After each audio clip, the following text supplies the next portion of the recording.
간헐적 단식을 시작할 때 가장 쉬운 방법이 있습니다. 바로요, 버터 끓는 훈련을 한번 해보는 거예요. 많은 사람들이 또 이렇게 생각합니다. 배고프면 막 참고 견뎌야 된다. 16시간 내가 무슨 일이 있어도 막 버텨야 된다라고 하면서 이걸 시작합니다. 하지만 이 방식은요, 거의 대부분 실패하게 돼 있습니다. 간헐적 단식은 굶는 것이 아닙니다. 간헐적 단식의 핵심은 간헐적 단식을 꼭 해야 하는 이유는 무엇인가요? 요즘 사람들의 식습관을 보면 하루 종일 먹는 경우가 많습니다. 아침 식사, 점심 식사, 저녁 식사, 그리고 그 사이에 뭐 커피, 디저트, 뭐 간식들, 밤늦은 또 야식. 이렇게 되면 몸은요, 하루 대부분의 시간을 소화 상태로 보내게 됩니다. 하지만 우리 몸은 소화만 하도록 만들어진 것이 아닙니다. 몸은 먹는 시간과 쉬는 시간이 함께 있어야 합니다. 우리 몸은 크게 두 가지 모드로 작동합니다. 첫 번째는 먹는 모드죠. 소화 모드예요. 두 번째는 회복 모드입니다. 이때는 공복에 비우는 모드예요. 음식을 먹는 동안에는 몸은 소화하고 흡수하고 저장에 집중합니다. 하지만 공복이 시작되면 몸은 지방을 에너지로 막 사용하고 세포를 또 정리하고 대사를 회복합니다. 그래서 공복은 몸에 회복하는 시간입니다. 예전에는 뭐 하루 두 끼 혹은 세 끼 식사 사이에 긴 공복 시간이 있었습니다. 하지만 요즘은 그 사이에 또 간식 먹죠. 또 뭐 여러 가지 가공한 음료들 먹죠. 또 밤에는 야식하죠. 이런 음식들이 계속 들어옵니다. 그래서 몸은 하루 종일 소화 상태로 지내게 된다라는 이야기를 하는 거죠. 몸에 회복할 시간이 없는 것이 가장 큰 문제입니다. 간헐적 단식 이야기에서 빠지지 않는 개념이 딱 있습니다. 자가포식입니다. 오토파지라고 얘기하는 거죠. 이 자가포식은 세포 안에 있는 손상된 단백질, 뭐 오래된 세포들, 찌꺼기들, 또 불필요한 지방들, 각종 세포 독성 물질들을 또 분해하고 막 청소하고 재활용하는 하나의 과정입니다. 이 연구로 일본의 오스미 요시노리 박사는 2016년 노벨 생리의학상을 받았습니다. 공복 시간이 길어질수록 자가포식, 즉 오토파지 이 시스템이 조금씩 활성화된다는 겁니다. 간헐적 단식의 핵심은 그런데 굶는 것이 아닙니다. 먹지 않는 시간을 만드는 것이죠. 예를 들어서 12시간 공복, 뭐 14시간 공복, 16시간 공복, 이렇게 공복 시간이 생기게 되면 몸은 결국 지방을 태우게 되고 세포를 정리하게 되고 대사를 회복한다라는 이야기를 계속 반복해서 드리는데요. 그래서 간헐적 단식은 몸에게 회복 시간을 주는 방법입니다. 공복 시간이 이렇게 길어지면 몸에서는 몇 가지 변화가 나타납니다. 제일 중요한 것이 인슐린이 감소합니다. 결국 지방 연소가 증가하게 되죠. 그래서 세포의 청소 기능이 활성화됩니다. 특히 이 자가포식이라는 세포 청소 시스템이 활성화된다는 것이 가장 중요하다라는 이야기를 드리는데요. 몸이 스스로 손상된 세포를 정리하기 시작한다라는 것이죠. 자연의학에서는 이렇게 말합니다. 공복은 몸이 스스로 정리하는 시간이다. 몸은 막 뭔가를 채울 때보다 비울 때 회복합니다. 계속 먹으면 위장은 계속 일해야 합니다. 하지만 공복이 생기면 몸은 정리하고 회복하고 균형을 되찾습니다. 그래서 간헐적 단식은 몸을 막 괴롭히는 것이 아니라 참고 막 괴롭히는 것이 아니라 몸을 쉬게 하는 방법입니다. 현대인의 생활은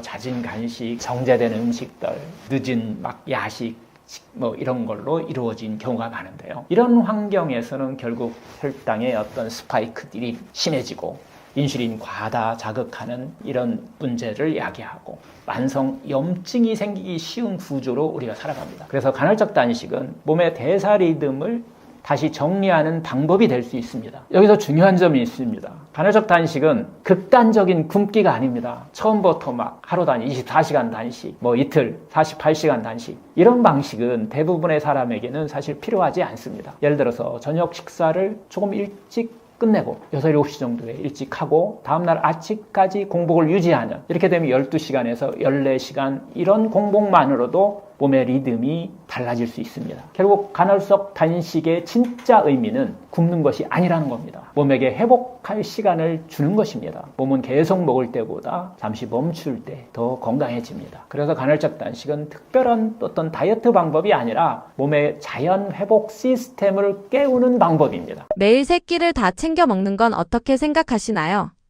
우리는 어릴 때부터 이렇게 배웠습니다. 아침, 점심, 저녁, 세 끼를 꼭 챙겨 먹어야 건강하다. 그래서 많은 분들이 조금만 식사를 거르면 뭐 몸에 안 좋은 거 아닐까? 이렇게 걱정들을 많이 합니다. 그런데 사실 하루 세 끼 식사는요, 이거 의학적인 어떤 법칙이 아닙니다. 역사를 보면 하루 세 끼 식사가 일반화된 것은 생각보다 오래되지 않았습니다. 농경사회와 산업사회를 거치면서 생활 패턴에 맞춰 만들어진 식사 방식이라는 겁니다. 즉, 몸의 절대적인 법칙이라기보다 생활 문화에 가까운 하나의 식사 패턴이었던 겁니다. 우리 몸에는 에너지 저장 시스템이 있습니다. 음식을 먹으면 간에 저장하고 근육에 또 저장하고 지방에 저장됩니다. 그래서 일정 시간 음식을 먹지 않아도 몸은 이 저장된 에너지를 사용할 수 있게끔 그렇게 구조되어 있어요. 즉, 몸은 원래 먹는 시간과 공복 시간이 자연스럽게 반복되는 구조였습니다. 우리 몸의 대사 시스템도 이 환경에 맞게 진화해 왔다는 겁니다. 문제는 계속 먹는 생활입니다.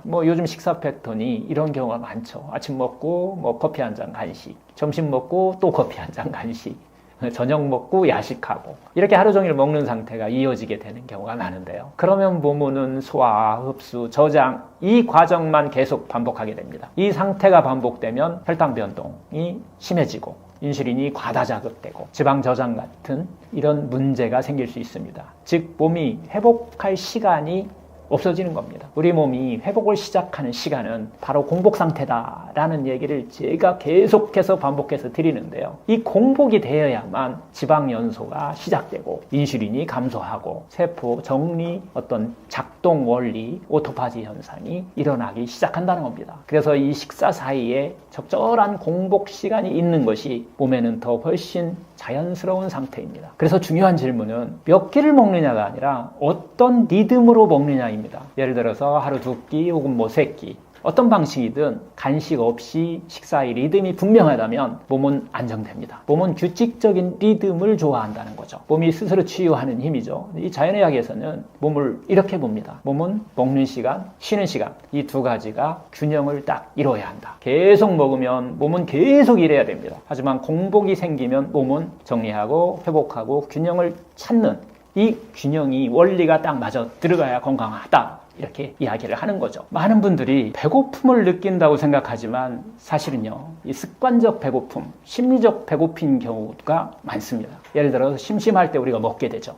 스트레스 받을 때 또 먹고 시간 되면 또 먹습니다. 그래서 저는 환자분들에게 이렇게 말씀드립니다. 무조건 3끼를 다 먹으려고 억지로 먹을 필요는 없다. 중요한 것은 과식하지 않고 간식 좀 줄이고 식사 리듬을 만들어주는 것, 이렇게 하게 되면 몸의 대사가 자연스럽게 안정된다라는 이야기를 드리는데요. 결론을 좀 정리하면은 이 3끼 식사가 반드시 건강의 기준은 아니라는 겁니다. 더 중요한 것은 자연에 가까운 식사, 과하지 않은 양, 그 다음에 공복의 리듬입니다. 몸은 먹는 시간과 쉬는 시간이 균형을 이룰 때 그때 가장 건강하게 작동합니다. 그래서 질문은 이겁니다. 오늘의 식사가 몸을 계속 일하게 만드는가 아니면 회복할 시간을 주고 있는가, 그 작은 차이가 몸의 대사를 바꾸기 시작합니다. 밀가루 음식이 몸에 치명적인 영향을 주는 이유는 무엇인가요?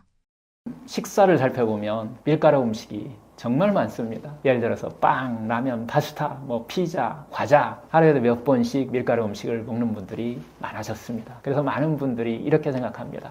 밀가루는 그냥 탄수화물 종류 중에 하나가 아닌가요? 예, 맞습니다. 하지만 문제는 밀가루가 단순한 탄수화물이 아니라 몸의 염증 환경을 만들 수 있다는 점입니다. 밀가루 음식의 첫 번째 문제는 정말 혈당을 매우 빠르게 올린다는 것입니다. 이 흰밀가루는 이미 섬유질이 거의 제거된 상태입니다. 그래서 몸에 딱 들어오면 혈당 급상승, 혈당 스파이크를 만들죠. 그 다음 인슐린이 그러면 상승하게 되어 있습니다. 이런 변화를 계속 반복시킨다는 거죠. 이런 상태가 반복되면 몸에서는 인슐린 저항성이 생길 수밖에 없어요. 그리고 또 만성염증이 증가할 수밖에 없습니다. 두 번째는 이 밀가루 음식이 장 건강과 밀접한 관련을 갖고 있다는 문제입니다. 밀가루에는 여러분 다 아시다시피 그루텐이라는 단백질이 있습니다. 이 그루텐이라는 단백질은 상당히 많은 우리나라 사람들에게도 큰 문제가 되지 않을 수 있지만 특정 일부 사람들한테는 장점막을 자극하는 이런 문제를 야기할 수 있습니다. 그러면 장누수라든가 새는장 증후군 같은 이런 현상이 발생하죠. 장내 또 미생물 불균형을 유발할 수 있는 그런 문제를 문제를 갖고 있다는 거죠. 그래서 장 건강이 결국 흔들리게 되면 몸 전체에 염증 반응이 증가할 수 있다라고 하는 것이 제일 큰 문제입니다. 세 번째는 사실 밀가루 자체보다 더 큰 문제는 가공된 그 밀가루 음식입니다. 예를 들어서 과자, 뭐 케이크, 패스트푸드, 인스턴트 빵 이런 음식들은 설탕도 많이 들어가 있고 정제 다 밀가루죠. 정제된 밀가루이지만은 또 이게 산화된 지방 같은 것도 같이 원료로 쓰고 있다는 거예요. 뭐 이런 세 가지가 함께 들어가는 구조를 갖고 있기 때문에 더 위험하다는 겁니다. 그래서 몸에서는 정말 염증 반응이 더 강하게 계속 만들어낼 수 있는 그런 문제를 야기할 수 있습니다. 중요한 것은요, 한 번 먹는 그 밀가루가 아닙니다. 반복되는 이 식습관이에요. 예를 들면 뭐 아침빵 먹고 점심 또 라면 먹고 뭐 간식도 과자로 먹고 저녁엔 또 파스타 먹고 이런 식습관이 반복되면 몸은 계속해서 혈당의 변동, 폭이 커지게 되고 인슐린 자극하는 그런 몸에 문제를 일으키면서 그런 환경에 계속 놓이게 되는 것이 가장 큰 문제입니다. 이것이 만성 염증의 배경이 된다는 것이 더 큰 문제죠. 몸이 스스로 치유하는 힘이죠. 자연의학에서는 이 많은 만성 질환의 공통적 원인을 만성 염증 환경이라고 이렇게 보고 있습니다. 염증이 오래 지속되면 면역 균형이 흔들리게 되고 세포 스트레스가 증가하게 되고 대사 기능이 떨어지면서 여러 가지 대사성 질환을 유발하는 이런 문제를 이야기하죠. 그래서 식습관에서 중요한 것은 염증을 높이는 음식을 줄이는 것입니다. 그래서 저는 환자분들께 이렇게 말씀드립니다. 밀가루를 완전히 금지할 필요는 없습니다. 하지만 밀가루 중심 식사, 밀가루의 간식 이런 습관은 가능하면 줄이는 것이 좋습니다. 대신 생채소, 자연의 어떤 단백질, 자연식 중심의 식사량을 늘리는 것이 밀가루 음식을 끊는 가장 중요한 요소입니다. 이런 식으로 이렇게 바꾸게 되면 몸의 염증 환경은 훨씬 안정되면서 밀가루 음식을 끊을 수 있는 몸의 변화가 일어난다는 겁니다. 무조건 밀가루 음식을 끊으려고 의지로 싸우게 되면 결국은 그 스트레스 때문에 더 먹게 되는 경우가 많기 때문에 결국 음식의 구조를 바꾸는 겁니다. 음식은요, 단순한 칼로리가 아닙니다. 우리가 먹는 음식은 몸의 대사 환경을 다 만들어주는, 내가 먹은 음식이 결국 내가 된다라는 이야기를 하는 거죠. 어떤 음식은 염증 환경을 만들고 어떤 음식은 혈당을 막 흔들고 장 건강을 무너뜨립니다. 반대로 자연에 가까운 음식은 몸의 균형을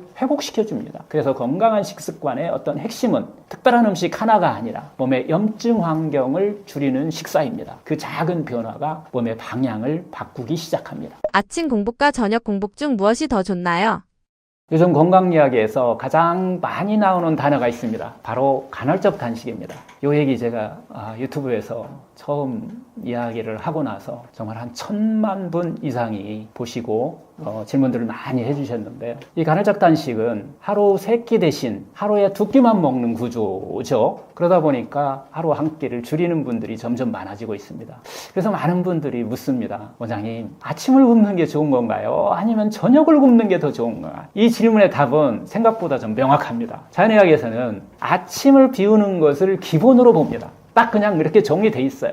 사실 간헐적 단식은요, 최근에 유행해서 나온 이야기가 아닙니다. 이미 100년 전에 일본의 자연의학자 니시가쪼즈가 1928년에 이게 그때부터 한 100년 전부터 많이 사용됐던 거예요. 특히 간헐적 단식을 그분은 가장 근본적인 어떤 음식 치유법으로 설명을 하고 이렇게 실행을 해왔습니다. 그분은 이렇게 말씀을 하셨어요. 아침이라고 하는 이 시간은 먹는 시간이 아니라 몸이 청소하는 시간이다 라는 이야기를 했죠. 그리고 지금은 이 방법이, 간헐적 단식이 하버드나 존스 홉킨스 같은 그런 연구기관에서도 이 식사법을 미래의 건강 식사법으로 연구되고 있습니다. 이유는 간단합니다. 우리 몸의 생체 리듬 때문입니다. 2017년도에 미국의 과학자 3명에 의해서 밝혀진 건데, 이 로벨 생리학상을 받죠. 바로 이 생체 리듬에 대한 연구입니다. 이 연구는 우리 몸이 하루 24시간 동안 소화하고 또 배출하고 회복하는 이 시스템을 유전자가 기억하고 있다는 거예요. 이 3가지 기능을 각각 다른 시간대에 수행하고 있다는 것을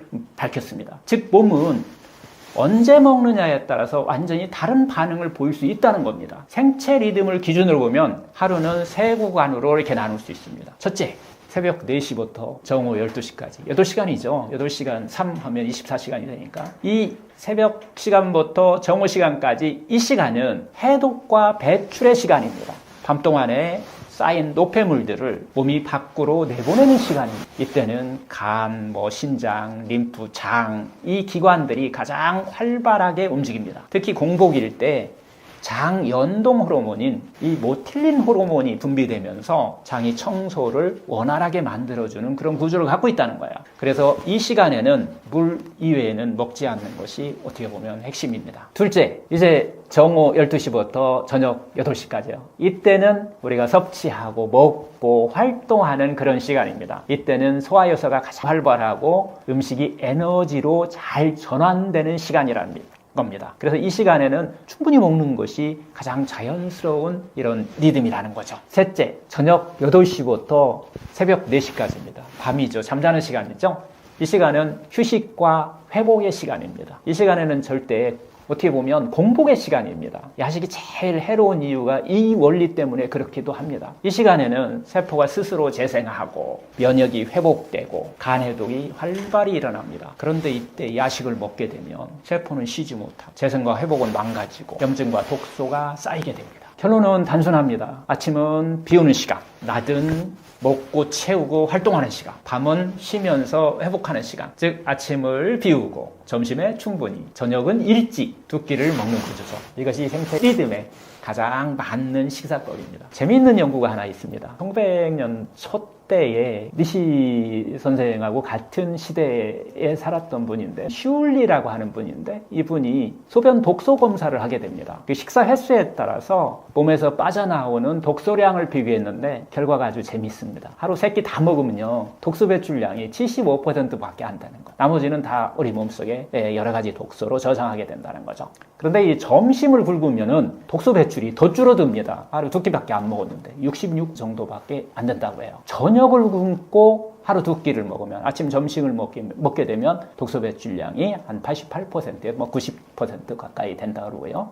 아침을 굶고 점심과 저녁 일찍 먹게 되면 독소 배출량이 먹은 만큼 다 100% 빠져나온다고 하는 거예요. 하루에 한 끼만 먹는 경우 있어요. 오후 4시에 이렇게 먹게 되면 독소 배출이 127%가 나온대요. 그래서 하루 한 끼 먹는 분들이 어떻게 보면 대사성 질환이라든가 이런 질환을 치료할 때 좋은데 이 방법은 갑자기 실천하게 되면 다 망가지게 돼 있어요. 하루에 한 끼를 먹으려면 하루에 2끼 먹는 연습이 충분히 돼야 되고 그리고 한 끼만 먹어도 간식을 안 할 수 있고 그냥 하루 일상생활이 충분하게 될 수 있을 때까지 훈련이 된 사람만 이거 가능합니다. 즉 우리는 아침을 비울 때 몸의 해독이 가장 잘 일어난다는 것입니다.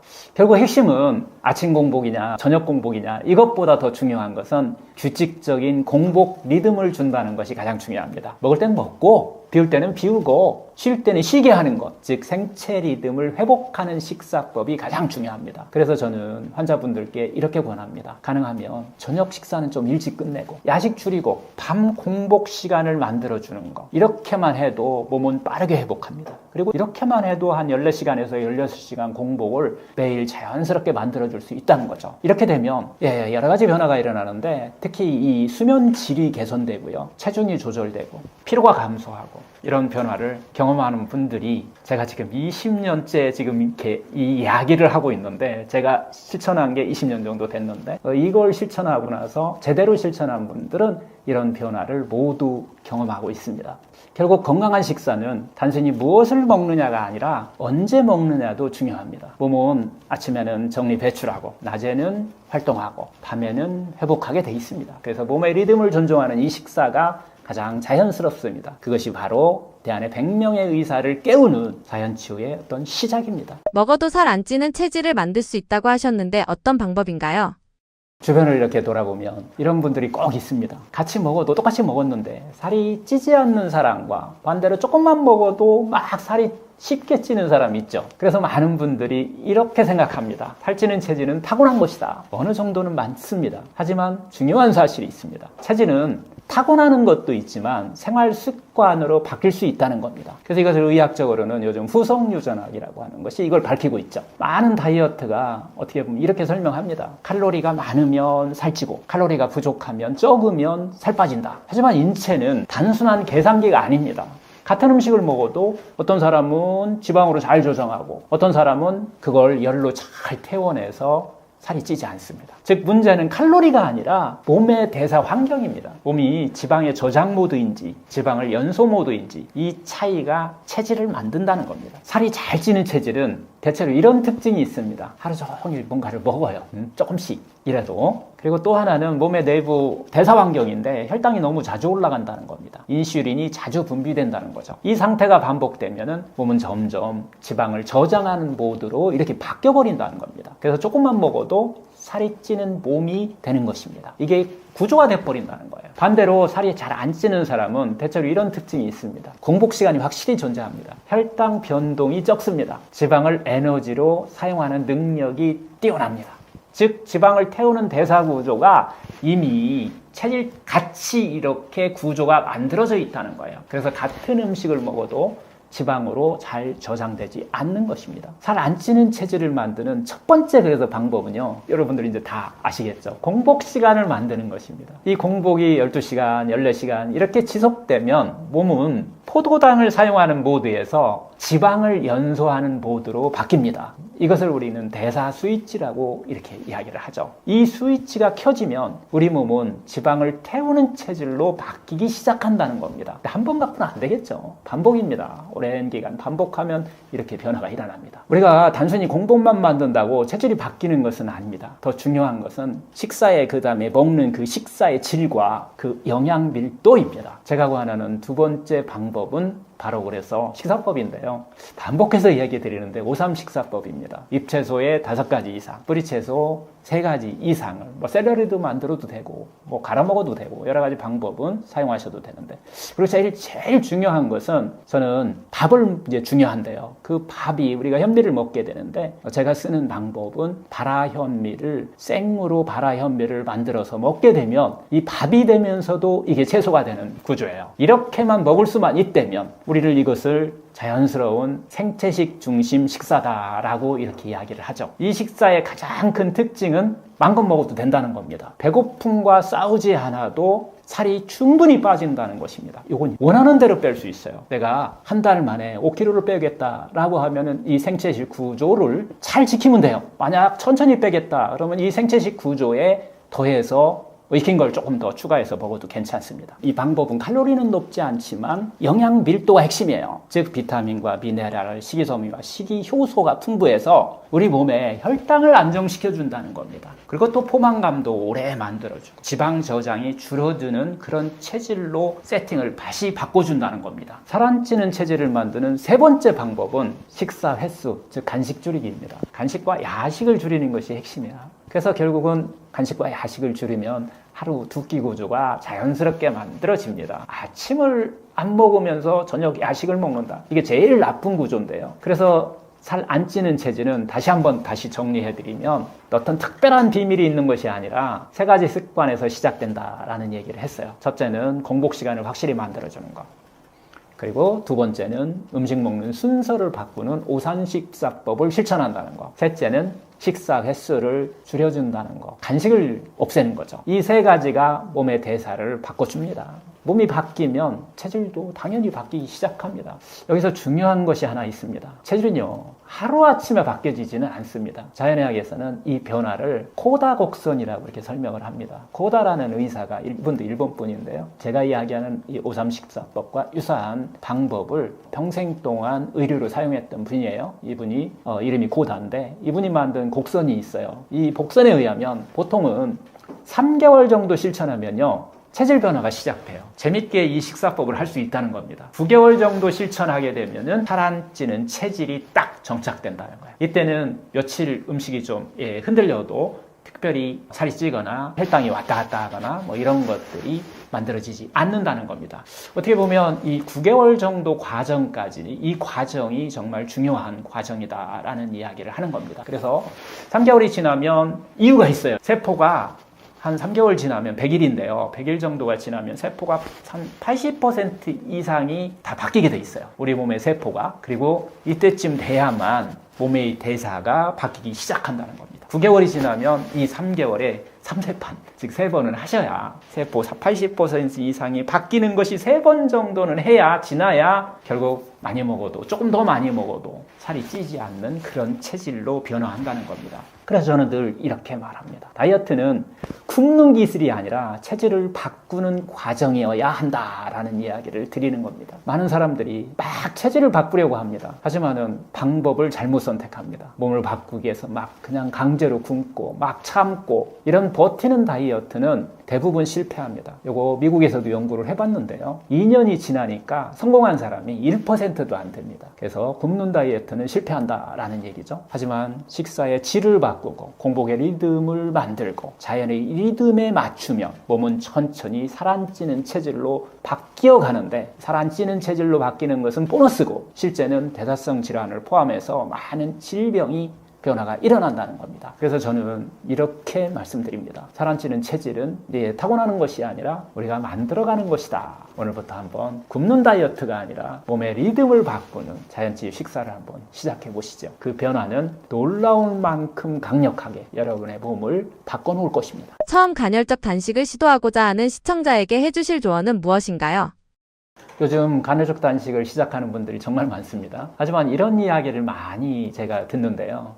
원장님, 단식 시작했다가 너무 힘들어서 막 포기했어요. 배고파서 도저히 못하겠더라고요. 그래서 많은 사람들이 이렇게 생각합니다. 간헐적 단식은 의지가 강한 사람만 할 수 있는 것이다. 하지만 사실은요, 대부분의 실패에는 이유가 있습니다. 대부분 방법을 잘못 시작했기 때문입니다. 먼저 하나 분명히 말씀드리고 싶습니다. 간헐적 단식은 굶는 것이 아닙니다. 간헐적 단식의 핵심은 먹는 시간과 비우는 시간과 쉬는 시간, 이 3가지 리듬을 회복하는 것입니다. 우리 몸 원래 먹고 쉬고 비우는 이 리듬 속에서 회복하도록 그렇게 원래부터 설계되어 있습니다. 우리 유전자에 그게 기록되어 있다는 겁니다. 하지만 우리 현대인들은 아침, 점심, 저녁, 간식, 야식 하루 종일 먹는 구조를 우리가 갖고 있다는 거죠. 이걸 한 번에 바꾸기가 쉽지 않습니다. 결국 우리 몸이 아주 쉴 시간이 없는 구조를 우리가 체질같이 만들어버렸다는 겁니다. 그래서 처음 단식을 시작할 때 가장 많이 하는 실수가 있습니다. 바로 처음부터 이거 빨리 바꿔야 되겠다. 그래서 막 16시간,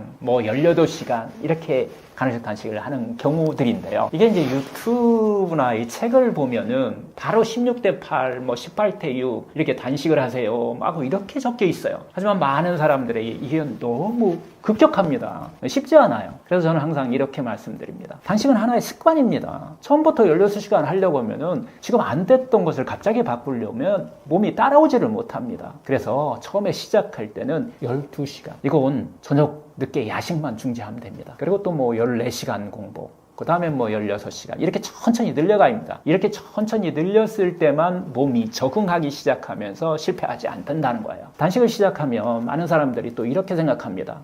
배고프면 막 참고 견뎌야 된다. 16시간 16대 8을 하는데 16시간 내가 무슨 일이 있어도 참고 막 버텨야 된다라고 하면서 이걸 시작합니다. 지금까지 삶이 그렇게 살아왔기 때문에 습관적으로 또 그렇게 하는 거예요. 하지만 이 방식은요, 거의 대부분 실패하게 돼 있습니다. 왜냐하면 배고픔과 싸우는 다이어트는 절대로 오래 지속되기가 쉽지 않다는 겁니다. 원래 그렇게 돼 있어요. 의지가 약해서가 아닙니다. 본능을 건드리기 때문에 실패할 가능성이 높다는 겁니다. 그래서 저는 항상 이렇게 말씀드립니다. 단식은 절대 참는 것이 아니라 몸과 소통하고 이게 어떻게 보면 화해하는 것입니다. 지금까지 괴롭혔던 내 몸을 나와 화해하는 시간이에요. 그래서 공복 시간에는 우리 따뜻한 물도 좀 주고 허브차도 좀 주고 미소된장국 같은, 너무 힘들면 소금이 조금 들어가 있는 거 드시면 괜찮아요. 미소된장국 같은 것을 이런 따뜻한 수분을 충분히 이렇게 마시면 배고픔이 훨씬 좋아지면서 이 습관을 들이기가 좋습니다. 간헐적 단식을 시작할 때 가장 쉬운 방법이 그래서 있습니다. 바로요, 야식부터 끓는 훈련을 한번 해보는 거예요. 밤 야식 끊기도 만만치가 않습니다. 그래서 야식을 먼저 끊는 거죠. 예를 들면 저녁 식사를 조금 일찍 끝내는 거예요. 밤에는 먹지 않는 건데 이때 너무 힘들면 좀 전에 얘기했던 것들을 조금 먹어도 괜찮습니다. 차도 괜찮고 따뜻한 물도 괜찮고 정 힘들면 미소된장국 괜찮다고 그랬어요. 이렇게만 해도 자연스럽게 12시간, 14시간 공복이 딱 만들어집니다. 아침을 먹더라도 이것만으로도 몸은 이미 변화를 시작합니다. 두 번째는 일단 간식은 좀 확실히 줄이는 겁니다. 많은 분들이 밥 먹고 커피 먹고 또 빵 먹고 과일 간식을 또 하게 되고, 과일은 뭐 건강하니까 괜찮겠다라고 간식을 하게 되면은 이게 공복이 무너집니다. 또 과자 같은 건 뭐 너무나 당연한 거고요. 이렇게 하루 종일 조금씩 먹는 습관으로 길들여져 있기 때문에 한 번에 하기가 쉽지 않다는 얘기예요. 이런 식습관은 몸을 계속해서 저장 모드로 계속 만드는, 저장 모드로 있게 만드는 원인이라는 겁니다. 그래서 간헐적 단식의 이 시작은 식사와 식사 사이, 그리고 저녁, 야식, 그 간식을 줄이는 것부터 시작하는 것이 중요합니다. 간헐적 단식을 하면서 또 식사를 너무 적게 먹는 이런 분들이 많습니다. 이런 분들이 종종 있는데요. 하지만 이것은 오히려 도움이 되지 않을 수 있습니다. 식사할 때는 제가 항상 이야기하는 5-3 식사법 충분히 먹는 겁니다. 생채소를 충분히 먼저 먹는다는 게 핵심이죠. 그리고 그 다음은 뭐 양질의 단백질, 그리고 뭐 건강한 통곡물을 그 다음에 그냥 자연스럽게 식사하시면 됩니다. 이렇게 균형 있게 충분히 먹는 것이 실패하지 않는 중요한 요인이죠. 그래야 포만감이 계속 유지되고, 배고픔과 싸우는 다이어트는 실패하니까 배고프지 않으면서 할 수 있는 방법을 우리가 찾아야 된다. 그리고 간식 욕구도 줄어들게 됩니다. 이렇게 두 끼만 먹어도 충분하다는 거죠.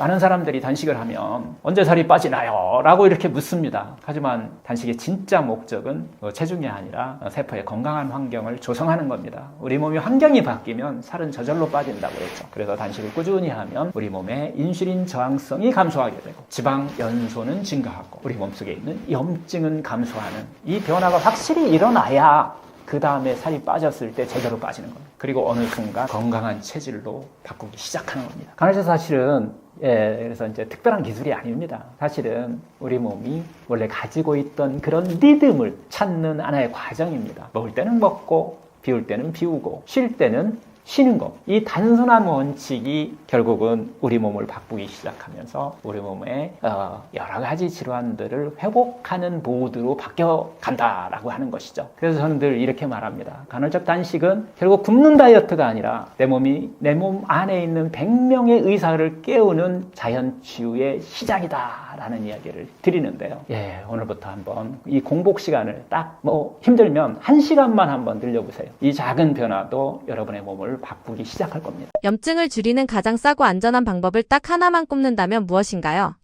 몸에 염증이 많다는 이야기를 들으면 많은 분들이 이렇게 생각합니다. 염증을 없애는 좋은 영양제 먹어야 하나? 특별한 해독 방법이 있지 않을까? 하지만 의외로 가장 중요한 것은 아주 기본적인 것입니다. 바로 물입니다. 몸에서 일어나는 거의 모든 대사 과정은 물속에서 이루어집니다. 그래서 물이 부족하면은 몸의 회복 시스템도 제대로 작동하지 정말 어렵게 됩니다. 많은 분들이 나는 물 충분히 마셔요 라고 이런 얘기를 많이 합니다. 하지만 자세히 들여다보면 커피 먹고 주스 먹고 탄산음료 먹고 이온음료 먹고 이것을 물이라고 이렇게 생각하는 경우가 많습니다. 하지만 우리 몸이 필요로 하는 것은 정말 순수한 물입니다. 우리 몸의 약 한 70%는 물이라는 거 이제 다 아는 사실이죠. 그 안에 혈액도 있고 림프액도 있고 세포액도 있고 모두 물로 이루어져 있습니다. 그런데 물이 부족하게 되면은 어떤 현상이 벌어질까요? 혈액이 당연히 끈적이겠죠. 그리고 그 끈적끈적한 혈액이 모세혈관의 혈류 흐름을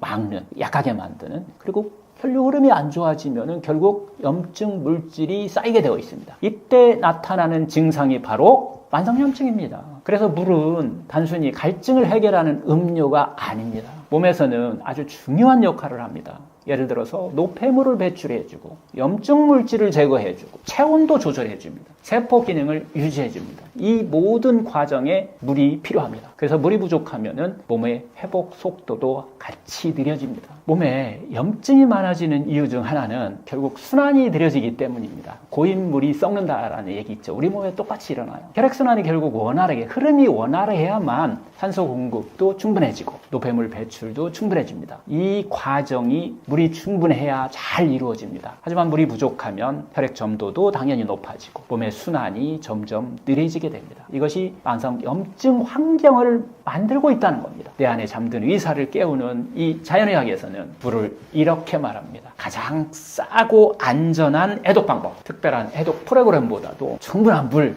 좋은 식사, 적절한 공복, 이 세 가지가 몸의 해독 시스템을 가장 자연스럽게 활성화시켜줍니다. 그래서 저는 환자분들께 이렇게 말씀드립니다. 막 특별한 방법보다 하루 물 섭취를 조금만 늘려보자. 음료 대신, 가공음료 대신 좀 물 마시기를 한번 바꿔보자. 규칙적으로 한번 또 물 마시기를 한번 해보자. 이렇게만 해도 몸은 생각보다 또 빠르게 반응합니다. 특히 피로가 감소하고 부종이 완화되고 소화가 개선되고 이런 변화를 느끼는 분들이 정말 많습니다. 우리는 건강을 이야기할 때 자꾸 복잡한 방법을 막 찾습니다. 하지만 몸은 의외로 단순한 것에서 회복합니다. 충분한 물 먹는 거, 충분한 휴식 취하는 거, 자연에 가까운 식사하는 거, 이 기본이 갖춰지면 몸은 스스로 염증도 줄이고 대사 균형을 회복하기 시작합니다. 그래서 건강의 시작은 특별한 것이 아니라 물 한 잔에서 시작될 수도 있습니다. 건강 다 망치는 한국인들의 물 섭취 습관은 무엇일까요? 많은 사람들이 이렇게 생각합니다. 나는 물을 충분히 마신다. 하지만 실제 생활을 보면 조금 다릅니다. 아침에 일어나자마자 커피 한 잔, 점심과 함께 탄산음료 한 잔, 오후에는 또 커피, 저녁에는 또 맥주, 이렇게 하루를 지내는 분들이 많은데요. 그래서 사실은 이런 구조는 물은 거의 마시지 않는 경우다, 이렇게 제가 이야기를 드리는데요. 또 많은 분들이 이렇게 말씀합니다. 커피도 뭐 물로 만든 거잖아요. 물에다가 커피 타는 거잖아요. 하지만 커피는 단순한 물은 아닙니다. 입은육은 촉촉하고 달지만 세포는 더 목마른 상태가 될 수 있습니다. 카페인은요, 이뇨작용을 일으키고 수분을 더 배출시키기도 합니다. 그래서 커피를 많이 마시면 몸은 오히려 더 건조해질 수 있습니다. 또 하나의 문제는 이 주스와 가공 주스예요. 이런 가공한 주스와 탄산음료입니다. 이 음료들은 설탕이 들어있고 액상과당이 들어있든지 인공 첨가물이 들어있고 이런 것들이 많이 들어있습니다. 또 물에 끓인 것들이 이런 것들이죠. 이것을 계속 마시면 결국은 혈당은 올라가고 혈당 스파이크가 높아집니다. 인슐린은 증가하고 염증 반응이 커지게 됩니다. 그래서 물 대신에 이런 음료를 마시는 습관은 몸속 염증을 키우는 습관과 똑같이 될 수 있다는 겁니다. 그리고 한국인들에게 가장 흔한 습관이 또 하나 더 있습니다. 바로 냉장고 속 그 차가운 물을 벌컥벌컥 이렇게 마시는 건데요. 운동을 하고 들어와서 혹은 더운 날씨에 차가운 물을 한 번에 막 많이 마시는 이런 경우가 많습니다. 하지만 이 방식은 몸이 물을 제대로 활용하기 어려운 방식입니다. 우리 몸의 의장은 따뜻한 온도에서 가장 잘 작동합니다. 그래서 차가운 물이 갑자기 들어오면은 위장이 딱 수축하고 긴장하게 돼 있어요. 그래서 소화효소가 줄어들고 혈관이 순간적으로 지금 좁아집니다. 특히 식사 직후라든가 이럴 때 차가운 물을 많이 마시게 되면은 소화 기능이 뚝 떨어지는 이유도 이런 것 때문에 그렇습니다. 그래서 물은 차갑게 벌컥벌컥 이렇게 마시는 것보다는 물도 씹어서 먹듯이 좀 오랫동안 머물고 있으면서 따뜻하게 된 다음에 천천히 마시는 것이 우리 위장 기능을 회복하는 데도 도움 될 뿐만 아니라 우리 몸의 에너지를 지키는 하나의 좋은 방법이기도 합니다. 의학적으로 보면 우리 몸에 약 한 60에서 70에요. 나이가 들수록 물이 부족해서 60% 쪽으로 가죠. 어린아이는 80%까지 가고요. 그리고 세포 수분이 만약에 내 몸속에서 2% 정도가 부족해지면 이때 나타나는 증상들이 피로가 나타날 수 있어요. 그리고 집중력이 막 저하될 수 있습니다. 그리고 심하면 두통이 또 나타날 수도 있어요. 그런데 이런 상태에서 물을 막 한 번에 벌컥벌컥 마셔버리면 몸에서는요, 홍수처럼 처리하게 됩니다. 홍수 난 것 같이 처리한다는 거예요. 흡수되기 전에 대부분 바로 배출되기도 합니다. 그래서 진짜 수분 공급은 한 번에 많이가 아니라 조금씩 자주 마시는 것이 상당히 중요합니다. 제가 항상 이야기하죠. 내 안에 잠든 의사를 깨우는 것이 이게 정말 중요하다. 이게 자연주의 핵심이다. 그래서 이곳에서는 이렇게 이야기합니다. 물은 단순한 음료가 아니라 세포를 살리는 생명의 흐름이다 라고 이렇게 얘기하래요. 그래서 입이 시원한 물이 아니라 세포가 원하는 물, 자연 상태의 물, 미지근한 물이 정말 중요합니다. 그래서 저는 환자들에게 늘 이렇게 말씀드립니다. 차갑게 막 벌컥벌컥 마시지 말고 천천히 홍수나지 않게 나누어 마셔라 라는 이야기를 반복적으로 드리게 되는데요. 예를 들면 아침 기상할 때, 잠자고 탁 일어날 때 물 한두 잔, 그리고 식사 전 공복입니다. 식사 한 30분 전까지 물 한 잔 먹는 것도 중요합니다. 그래서 하루에 한 6, 8잔 정도 이렇게 조금씩 먹는 거죠. 이렇게 나누어 마시면 몸의 어떤 흐름이 훨씬 좋아집니다. 제가 임상에서 느끼는 것은 몸이 좋아지는 분들의 공통점이 있습니다. 그분들은 탄산음료 대신 물을 마시고 차가운 물을 줄이고 따뜻한 물을 마시고 하루 종일 조금씩 물을 마십니다. 이 작은 습관이 혈액순환을 바꾸고 노폐물 배출을 돕게 되고 염증을 줄이기 시작합니다. 그래서 저는 늘 이렇게 말씀드립니다. 건강을 바꾸는 가장 쉬운 자연치유는 물 마시는 습관을 바꾸는 것에서 시작된다 라는 이야기를 하죠. 오늘부터 한번 실천해 보세요. 커피 한 잔을 좀 줄이고 물을 좀 마시고 따뜻한 차를 좀 마셔도 되고요. 이 작은 변화가 물의 흐름을, 몸의 흐름을 확 바꿔주는 그런 시작이 될 수 있습니다. 하루에 물을 몇 리터를 마셔야 하나요? 물을 이야기하다 보면 가장 많이 듣는 질문이죠. 그런 말이 있는데요. 하루에 물 뭐 한 2리터는 꼭 마셔야 한다. 뭐 인터넷에도 건강서적에도 이야기 많이 나오죠. 물 많이 먹어라. 그래서 어떤 분들은 억지로 막 물을 또 마십니다. 하지만 사실은 이 말은 절반만 맞습니다. 왜냐하면 사람마다요. 체중도 다르고 활동량도 다르고 땀 배출량이 모두 다르기 때문에 물 먹는 양이 달라진다는 거예요. 그래서 중요한 것은 무조건 뭐 2리터가 아니라 내 몸이 필요한 물의 양을 내가 먹는 겁니다. 의학적으로는 가장 많이 쓰는 기준이 있기는 해요. 이건 아주 간단합니다. 하루 물 권장량은 내 체중 곱하기 30ml입니다. 예를 들어서 내가 60kg이다 라고 하면은 약 한 1.8리터 먹으면 되고요. 70kg이다 라고 하면은 뭐 2리터 정도. 80kg이다 라고 하면 좀 더 먹어야 되죠. 뭐 2.4리터 정도. 이 정도가 대략적인 기준이 됩니다. 하지만 이것도 절대적인 기준이 아니라는 겁니다. 운동 많이 하거나 땀을 많이 흘리거나 커피를 많이 마시는 분들은 물을 더 먹어야 돼요. 이런 경우는 물은 뭐 우리가 얘기하는 기준보다도 더 많이 몸은 더 물이 필요할 수도 있습니다. 우리는 보통 갈증이 나면 물을 마십니다. 이게 일방적이죠. 하지만 여기서 중요한 사실이 하나 있습니다. 갈증을 느끼면 이미 늦었습니다. 갈증은 몸의 수분이 약 한 2% 부족한 상태에서 나타나는 신호입니다. 즉 목이 마르다. 이 말은 우리 몸 안에 있는 세포들이 탈수를 시작했다는 신호입니다. 그래서 저는 환자분들께 당연히 이렇게 말씀드립니다. 목이 마르기 전에 마셔라. 조금씩 계속 좀 마시라는 얘기예요. 공복에 마시는 것이 핵심이라는 얘기를 또 드렸습니다. 그래서 물을 조금씩 자주 의식적으로 마시는 습관이 중요합니다. 갈증을 기다리는 것이 아니라 몸이 필요하기 전에 미리 채워주는 것입니다. 이것이 건강한 물 습관입니다. 그런데 많은 분들이 사실 물을 이렇게 마시죠. 운동 후 막 혹은 갈증이 나면 한 번에 막 500ml씩 이렇게 벌컥벌컥. 응? 하지만 이 방식은 좀 몸에 좋은 방식은 아닙니다. 한 번에 많은 물이 들어오면 몸은 그것을 흡수하지 못하고 뭐 대부분 소변으로 이렇게 배출하게 됩니다. 마치 갑자기 폭우가 쏟아져서 홍수난 것과 같은 상황이 이루어집니다. 세포 입장에서는요. 그래서 물은 얼마나 마시느냐만큼 언제 마시느냐도 정말 중요합니다. 제가 환자들에게 추천하는 타이밍은 아침 기상 직후 한두 잔, 이때는 2잔까지 충분히 마셔도 좋습니다. 밤새 쌓인 그 노폐물을 배출하기 위한 물입니다. 식사 한 30분 전 한 잔. 식사 전에 소화를 준비해주는 한 잔입니다. 공복에 마시는 거죠. 세 번째는 오후 피곤할 때 이제 식후 한 2-3시간 지난 때에 우리는 커피 대신 물 한 잔. 이때는 그 혈액순환을 도와서 혈액의 점도를 낮게 해주는 그런 물입니다. 그 다음에 이제 이 얘기를 제가 중요하게 또 여기는 건데 잠들기 1시간 전까지 한 반 잔 정도, 1시간 전에 한 반 잔 정도 잠잘 때 이 호흡이나 피부로 이렇게 빠져나가는 그래서 혈액 점도가 올라가는 것을 막아주는 물입니다. 이때. 근데 이때 물을 마시면 상당히 많은 분들이 소변 때문에 불편하다라는 얘기를 해요. 그 소변 때문에 불편한 것은 몸 안에 좀 전에 얘기한 홍수 시스템이 작동된 것이기 때문에 그것은 대사 기능을 좀 바로잡아줘야 되는 거기 때문에 상당히 오랜 시간이 걸리지만 그래도 식사 전에, 잠자기 전에 1시간 전 아니면 30분 전까지도 괜찮아요. 조금씩 물을 마시는 습관을 들여서 기능을 한번 회복시키는 것이 중요합니다. 이 4가지 습관만으로도 몸의 어떤 순환이, 혈류의 흐름이 확 달라집니다. 만약에 몸에 물이 부족하면 뭐 여러 신호가 나타납니다. 예를 들면은 뭐 이런 신호들인데 입이 자주 마른다. 이미 목마름이 왔기 때문에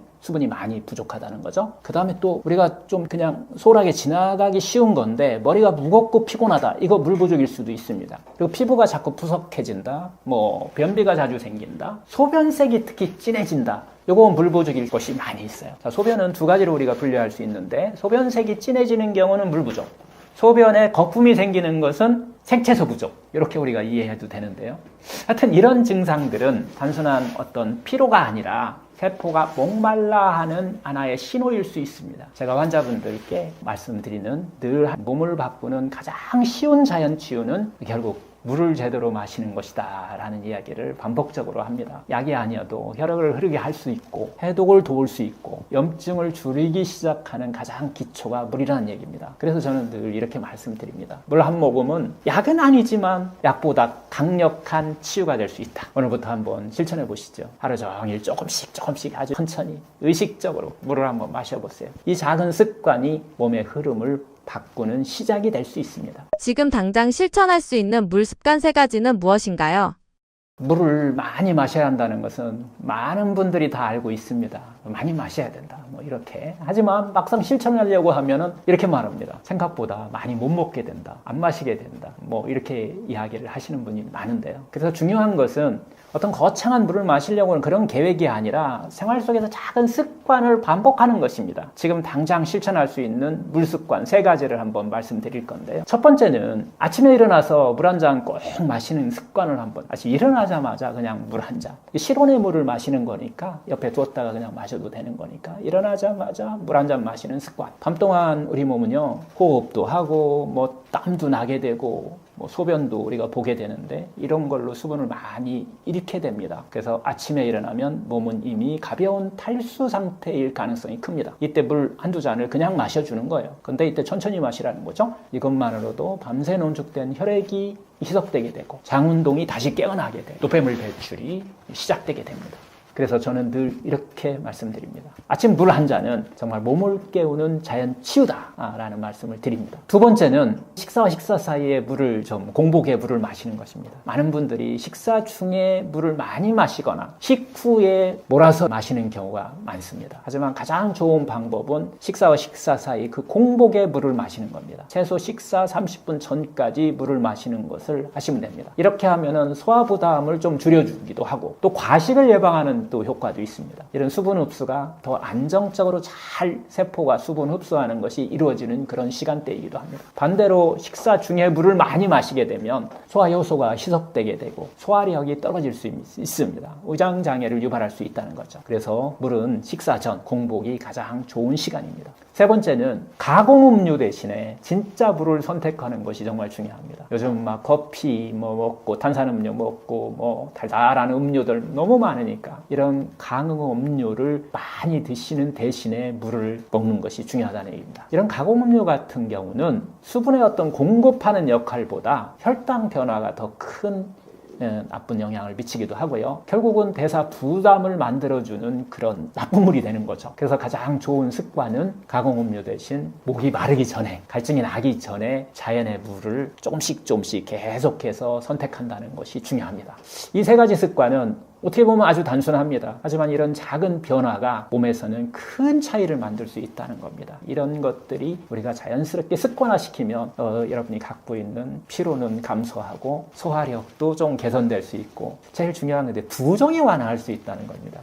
부종이 완화했다. 물을 먹었는데 부종이 완화됐다라는 이런 이야기를 하시는 분들도 많습니다. 몸은요 생각보다 물의 변화에 따라서 민감하게 반응합니다. 내 몸에 잠든 의사를 깨운다라고 하는 이런 자연치유에서는 물을 이렇게 봅니다. 순환의 시작이다 라고 보는 거예요. 충분한 수분이 흡수가 있어야 혈액순환도 잘 되고 림프 흐름도 원활해지고 노폐물 배출이 이런 과정들이 잘 이루어진다라는 이야기를 합니다. 그래서 물은 몸의 해독과 회복의 가장 기본적인 요소입니다. 제가 환자들에게 권하는 방법은 반복적으로 얘기하지만 아주 간단합니다. 아침 기상 직후에 한 잔 말고 2잔 먹어라. 그렇게 2잔을 드셔야 되고요. 식사 30분 전에 이때는 한 잔 드셔도 됩니다. 오후에 피로할 때 식후에 한 2-3시간 뒤에 커피 대신 물을 한 잔 먹는 것을 습관화하고 저녁에 잠자기 전 30분 전까지 한 잔을 드시는데 조금씩 이때는 나눠 먹는 게 핵심입니다. 벌컥벌컥 먹으시면은 정말 소변 보러 가야 돼요. 그래서 조금씩 나눠서 먹는 거. 이렇게 하루에 한 6-8잔 정도를 나누어 마시는 습관. 조금씩 입에서 심하면 머물렀다 먹는 거, 씹어서 먹는 거. 이 방법이 몸이 물을 가장 잘 활용하는 방법입니다. 건강은요, 특별한 비밀이 있는 것이 아닙니다. 몸에 필요한 기본을 지켜주는 겁니다. 가공음료를 줄이고 충분한 물을 마시는 거, 충분한 휴식을 하는 거, 자연에 가까운 음식 먹는 거. 이 기본이 지켜지면 몸은 스스로 회복의 방향으로 움직이기 시작합니다. 그래서 건강의 시작은 거창한 방법이 아니라 오늘 마시는 물 한 컵일 수도 있습니다. 마신다면 어떤 물을 마셔야 할까요?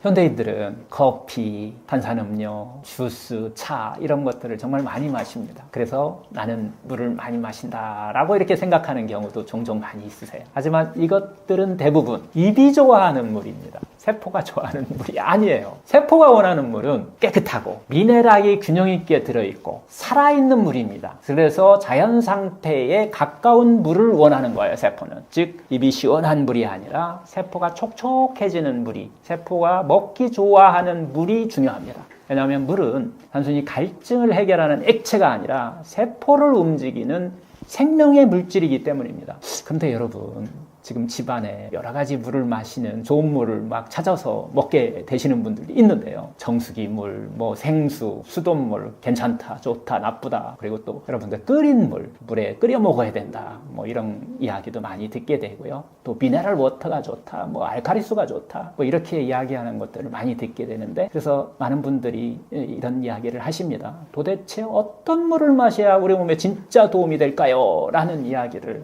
하시게 되는데요. 이 이야기에 대해서 한번 나눠봤으면 좋겠습니다. 그래서 요즘 집에 정수기 하나쯤 다 갖고 계시지 않나요? 우리 집만 없나요? 근데 요즘 정수기 기술 정말 놀랐습니다. 특히 이제 RO 정수기라고 하는 것이 있어요. 역삼 투합 방식 정수기. 정말 비싸죠. 가격이 상당히 비쌉니다. 그래서 이 광고에서는, 광고도 많이 하죠. 이렇게 말합니다. 세균 완전 제거, 바이러스 완전 제거, 중금속 완전 제거, 완벽하게 정수된 물이라고 이렇게 얘기합니다. 하지만 문제는요, 너무 완벽하다는 것에 있습니다. 이 RO 필터는 0.00001인가요? 이 마이크론의 초미세 필터입니다. 그래서 세균뿐만 아니라 뭐 그 안에 들어있는 미네랄이죠. 칼슘, 마그네슘, 뭐 칼륨, 아연 같은 이런 몸에 꼭 필요한 미네랄까지 모두 제거해 버립니다. 결국 남은 것은 H2O, 우리가 순수 물 분자죠. 물이죠, 물. 즉 깨끗하지만 생명이 빠진 물이 돼 버립니다. 이것을 과학적으로는 탈이온수라고 이렇게 이야기를 합니다. 세계보건기구 WHO에서도요, 이 문제를 지적했는데요. 미네랄이 제거된 물을 장기간 섭취하게 되면 우리 몸 안에 있는 전해질 균형이 깨지게 되고 신장의 부담이 증가할 수 있다라는 얘기예요.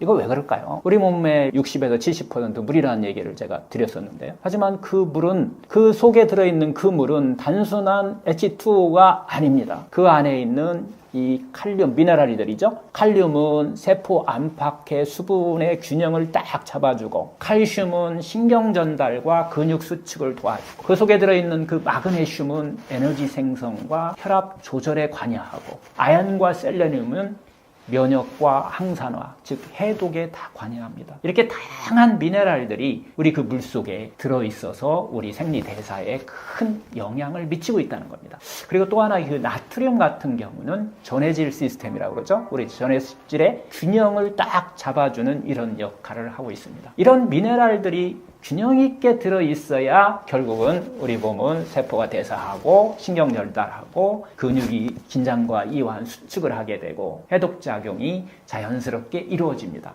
그래서 미네랄이 없는 물을 우리가 장기간 먹게 되면은 꼭 전류가 흐르지 않는 배터리와 같은 역할을 합니다. 그래서 RO 정수기로 완전히 다 모든 걸 다 깨끗한 물만 남아있는 그런 물은 깨끗은 하지만 세포를 움직일 힘은 약해집니다. 자연치유, 결국 내 안에 잠든 의사를 깨우는 이런 자연치유, 자연의 약에서는 좋은 물의 기준을 그래서 아주 오래전부터 이야기합니다. 제가 3가지로 기준을 한번 정해 봤는데요. 첫 번째는, 자연의 약에서 얘기하는 첫 번째 좋은 물의 기준은 깨끗한가입니다. 둘째는 살아있는가입니다. 셋째는 미네랄의 다양성과 균형이 있는가입니다. 어떤 한 미네랄이 많은 것을 원하는 게 아니라 미네랄의 전체 미네랄의 균형이 잘 잡혀 있는가가 중요합니다. 이 3가지가 모두 충족되어야 몸을 살리는 물이라고 이렇게 이야기를 합니다. 그래서 자연의학에서는 이렇게 말합니다. 기계가 만든 완벽한 물보다 자연이 만든 불완전한 물이 몸을 살린다라는 이야기를 하죠. 자연의학에서 가장 좋은 물은 그래서 용천수, 즉 자연 안반수입니다. 우리가 흔히 얘기하는 약수죠. 동의보감에서도 이런 기록이 있습니다. 청정한 물이 상수다. 용수, 옥천수는 생명을 기른다. 맑고 흐르는 샘물, 땅속 깊숙한 곳, 최소한 100m 이상에서 솟아오르는 자연 안반수, 이런 분들을 가장 좋은 물이다, 이렇게 기록되어 있습니다. 결국 안반수는 땅속 깊은 안방층을 이렇게 통과하면서 자연적인 정화가 이루어지고, 자연 정화가 이루어지면서 그 속에 들어있는 미네랄이 균형 있게 잘 들어있고 산소 공급도 동시에 잘 이루어져 있는 곳입니다. 그래서 자연이 만든 살아있는 물이라고 이렇게 부르기도 하죠. 반대로 제일 좋지 않은 물로는 죽은 물은 먹지 말라고 이렇게 기록되어 있습니다. 오래 고인 물, 흐르지 않는 물, 그리고 또 불에 너무 끓인 물, 이런 물은 죽은 물이다 이야기를 하고 있는 거죠. 하지만 현실적으로 우리가 매일 약수를 받아 먹기는 사실 어렵습니다. 지난번에 물 얘기하니까 어느 분이 댓글 쓰셨더라고요. 그럼 맨날 약수만 먹으라는 얘기인가요? 그래서 제가 환자들에게 권하는 현실적인 방법은 이겁니다. 수돗물에다가 그냥 일반 정수기 쓰셔야 되는 게 좋다는 거예요. 비싼 RO 정수기보다는 일반 정수기로 정수해도 우리 어느 정도는 자연에서 이야기하는 그런 물을 공급받을 수 있다라는 얘기를 하는데요. 일반 정수기는 뭐 세라믹 정수기라고도 하고 활성탄 정수기라고 하고 뭐 중공사막 정수기다 이렇게 불리는데요. 이 방식은 완벽하지는 않지만 그 안에 들어있는 뭐 냄새나는 거 있잖아요. 수돗물에서 나는 그 염소 냄새, 그 다음에 미세 플라스틱 전부는 아니지만 일부 많이 좀 요즘은 걸러지기도 해요. 그리고 하여튼 여러 가지 냄새 같은 이런 불순물을 제거해주고 미네랄은 비교적 많이 남겨둡니다. 즉 불순물은 제거하고 생명은 보존하는 물이 됩니다. 그래서 저는 용천수 다음으로 약수를 떠서 드실 수 없다면 그 다음으로 현실적으로 좋은 물로 두 번째로 칩니다. 그리고 또 하나 있죠, 여러분. 페트병 물. 여러분 대부분 저 페트병 물을 많이 드시는데요.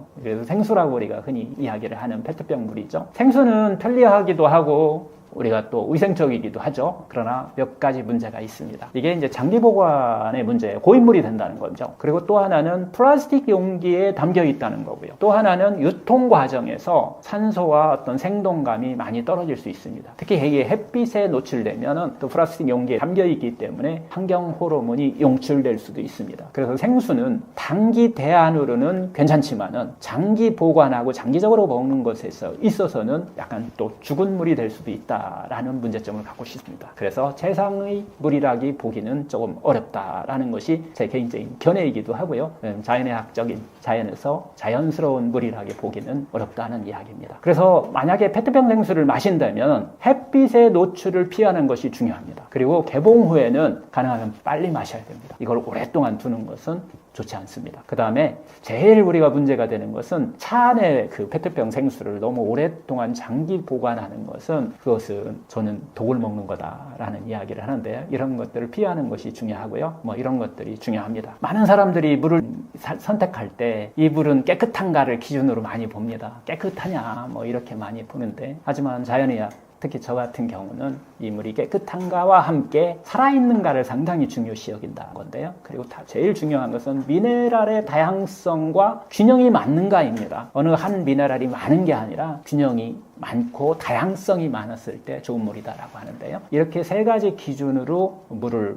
또 보고 있습니다. 그래서 물은 단순히 어떻게 목을 축이는 액체가 아닙니다. 그건 우리 몸의 해독의 시작이고 순환의 또 시작이고 세포를 깨우는 생명의 하나의 전류입니다. 그래서 저는 늘 또 이렇게 말씀드립니다. 생명이 살아있는 물을 꼭 먹으세요. 이 기준으로 굳이 순서를 정하라고 하면 우리가 먹는 쉽게 먹을 수 있는 물들의 순서를 정하라고 그러면 저는 첫째가 용천수, 즉 약수 우리가 그냥 먹을 수 있으면 그게 제일 좋은 방법이고 두 번째는 수돗물에다가 일반 정수기로 먹는 거, 그리고 세 번째는 페트병물, 네 번째가 RO 정수기, 물 이렇게 순서를 나름대로 정한 거예요. 우리 자연의학을 오래 하다 보니까 정해진 거고요. 하여튼 좋은 물을 마시는 그 한 잔의 물이 여러분의 몸의 흐름을 바꾸는 첫 번째 치료가 될 수 있습니다. 만성 피로나 부종은 염증 영향일 수 있다고 하는데 몸속 염증을 셀프 체크할 수 있는 방법은 무엇인가요?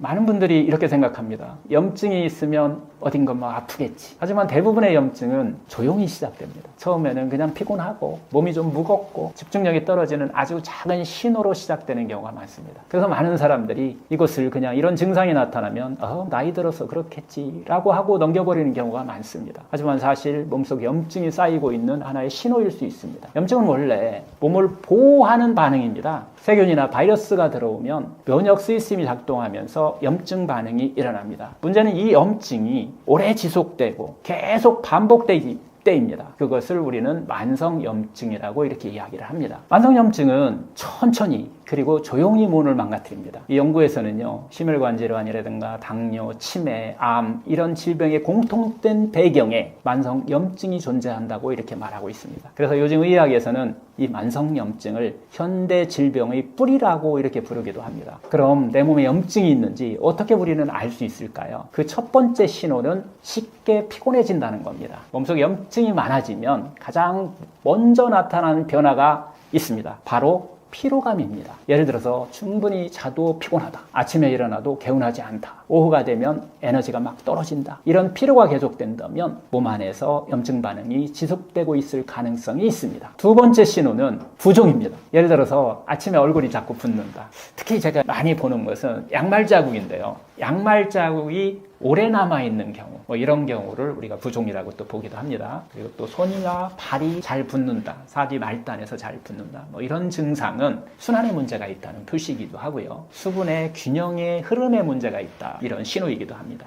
그래서 염증 반응과 관련이 있을 수 있습니다. 몸의 순환이 느려지면 부종이 쉽게 나타납니다. 세 번째 신호는 장 건강의 변화입니다. 예를 들어서 복부 백만감이 너무 자주 있다든가, 잦은 소화불량이 있다든가, 변비 또는 설사가 반복된다든가, 이런 문제는 장점막의 염증과 관련이 있을 수 있습니다. 장 건강은 몸의 면역과 깊이 연결되어 있습니다. 그래서 장이 흔들리면 몸 전체 염증 환경도 영향받을 수 있습니다. 그래서 저는 환자분들께 이렇게 간단한 체크를 권합니다. 최근 몇 달 동안 이유 없는 피로가 지속되는가, 몸이 자주 붓는지, 소화가 예전보다 나빠졌는지, 이 세 가지를 한번 점검해 보기를 권합니다. 이런 변화가 계속된다면 몸의 염증 환경을 점검할 필요가 있습니다. 몸속 염증이 줄어들기 시작하면 검사 수치보다 먼저 몸은 이렇게 변화가 일어납니다. 아침이 가벼워지고 피로가 줄어들고 붓기가 줄어들고 피부가 맑아집니다. 이것은 몸의 순환이 정상으로 돌아온다는 신호입니다.